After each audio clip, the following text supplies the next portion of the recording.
You know that moment when you realize healing isn't a spa day? It's not face masks and journaling with a scented candle and having a big cinematic breakthrough where you suddenly love yourself. No one tells you that real healing is ugly. It's an exorcism.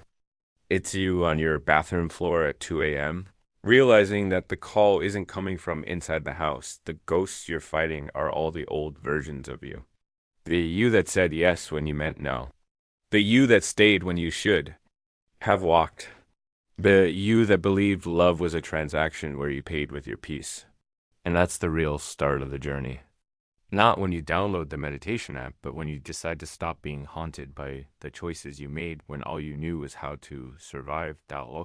If you feel like you're doing it wrong, like you're taking one step forward and three massive, leaps back into the same toxic patterns, congratulations. You're not failing. You're finally in the trenches of it. Healing isn't a straight line. It's a chaotic spiral. And anyone who tells you otherwise is selling you something. Nobody tells you that healing is mostly about breaking your own heart, breaking it open by finally admitting the truths you've been avoiding.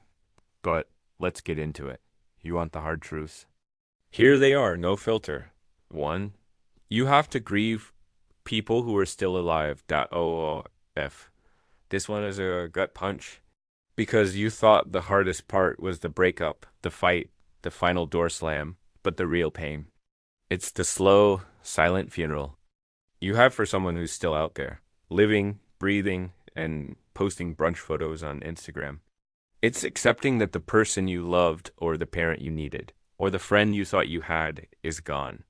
Not because they died, but because the version of them you needed them to be never actually existed. You've been holding a vigil for potential, praying at the altar of what if? What if they just realized what they lost? What if they just threw up? What if they finally apologized? You wait, you replay the good times. You zoom in on old photos, looking for a sign that it was real, that you weren't crazy. You hold on to that one sweet text message from 6 months ago, like it's a holy relic. And then one day, the hope runs out. Not in a big dramatic flame out, but in a quiet, exhausted sigh. You just accept it. They're not coming back, not in the way you need them to. And forgiving them isn't the final boss.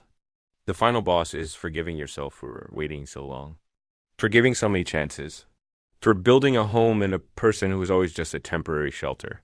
That's the real grief. Mourning the future you had planned with someone who was only ever a visitor. You stop checking their socials not out of anger, but out of a deep, soul level understanding that what you're looking for isn't there anymore. You let them go. And in the silence they leave behind, you finally start to hear yourself again. That's not losing them. That's finding you. Too, your glow up will make people uncomfortable. Let's be clear. When you start healing, not everyone will be cheering for you. In fact, the people who benefited most from your lack of boundaries will be the first to call you selfish. The moment you stop being the 24/7 therapist, the reliable people pleaser, the one who always picks up the pieces, your phone will get real quiet. Your friends will start whispering. She's changed. She's not as fun anymore. She thinks she's better than us now. And at first it will sting because there's a part of you that's terrified of being abandoned. You'll want to run back to apologize for having a backbone, to shrink yourself back down to a size that's more convenient for them. You'll be tempted to set yourself on fire again just to keep them warm. But then you remember. You remember? The exhaustion, the resentment, the feeling of being a resource, not a person, and you make a choice. You choose the discomfort of their judgment over the soul-crushing pain of self-betrayal. You realize your healing was never about them. It was about you.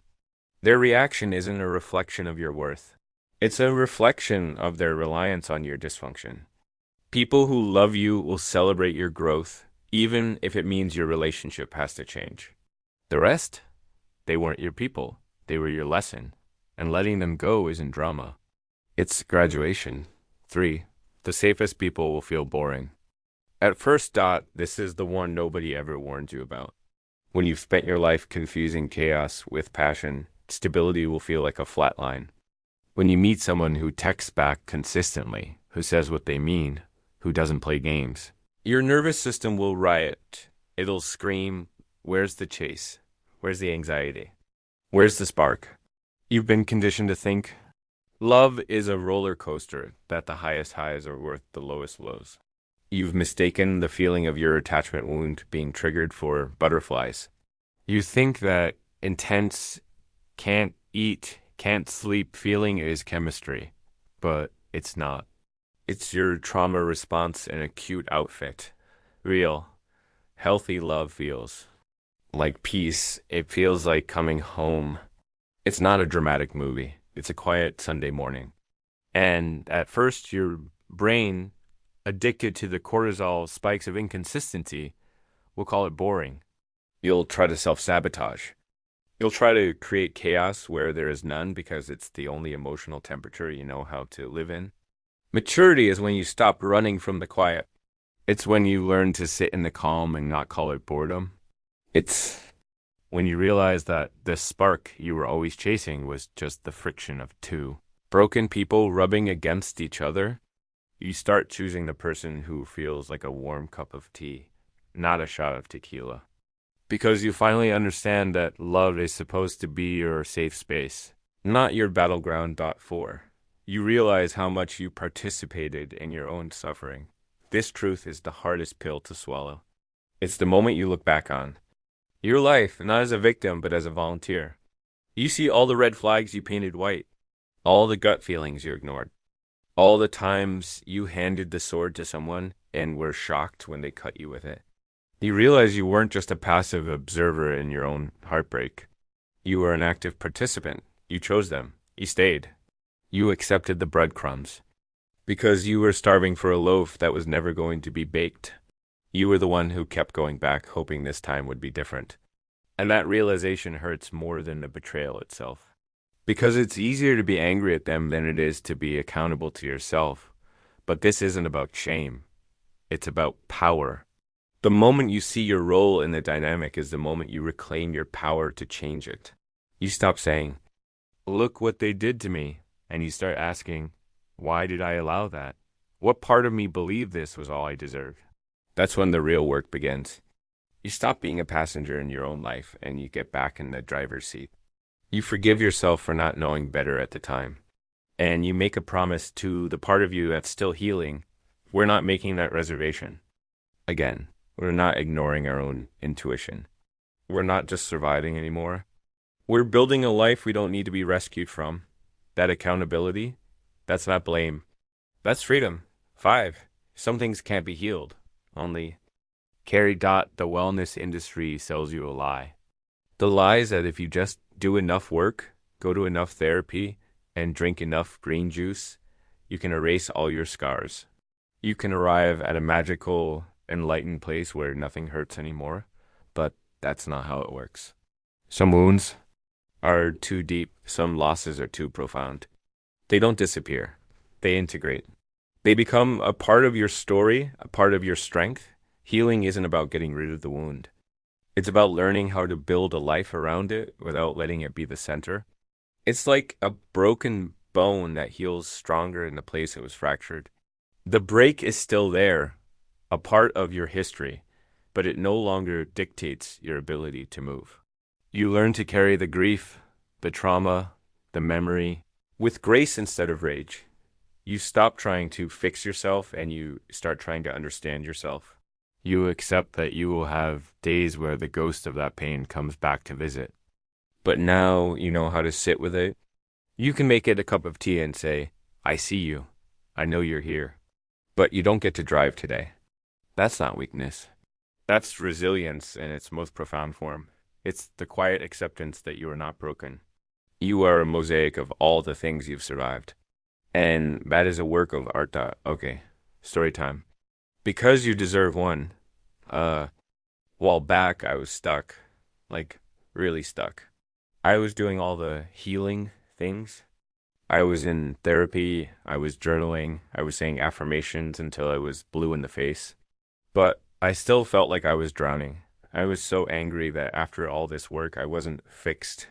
I remember sitting with my therapist and just sobbing, why do I still feel so broken?